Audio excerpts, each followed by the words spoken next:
Hi friends, வணக்கம். Welcome to my channel. இன்றைக்கி நம்ம என்ன பார்க்க போகிறோன்னா, கோவக்காய் அவியல் எப்படி செய்கிறோன்னு பார்க்க போகிறோம். அதுக்கு தேவையான ஒரு 1/2 கிலோ கோவக்காய் எடுத்துருக்கோம். அதை நீள வாக்கில் கட் பண்ணி அது கூட கொஞ்சம் கருவேப்பிலை, பூண்டு மற்றும் பச்சை மிளகு, பச்சை மிளகுலாம் சேர்த்து தண்ணியில் வேக வைக்கிறோம். அது கூட கொஞ்சம் உப்பு சேர்த்துருக்கோம். உப்பு சேர்த்து வேக வைக்கிறோம். வேக வச்சுட்டு அதுக்கு தேவையான மசாலா நம்ம இப்போ ரெடி பண்ணணும்.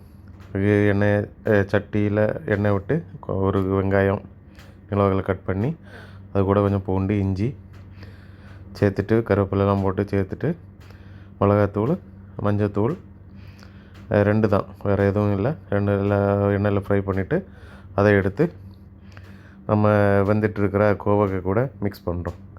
அந்த மசாலா ஸ்மெல் போகிற வரைக்கும் போட்டு எண்ணெயில் வதக்கணும். வதக்கிட்டு தான் இது கூட சேர்க்கணும். அப்போ அந்த மசாலா ஸ்மெல் இருக்காது.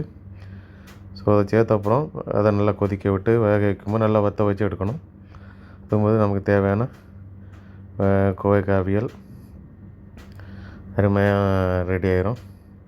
இது கூட வேணும்னா தேங்காய் மிக்ஸ் பண்ணலாம். தேங்காய் போட்டு பண்ணிங்கன்னா சிலவங்களுக்கு விருப்பப்பட்டால் அது தேங்காய் போட்டு பண்ணால் அதோட டேஸ்ட்டாக இருக்கும். சிலவங்க தேங்காய் போட மாட்டாங்க.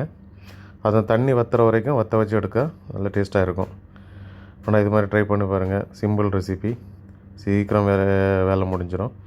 ஓகே ஃப்ரெண்ட்ஸ், உங்களுக்கு பிடிச்சிருந்தால் லைக் பண்ணுங்கள், கமெண்ட் பண்ணுங்கள், ஷேர் பண்ணுங்கள். தேங்க்யூ ஃபார் வாட்சிங். பாய்.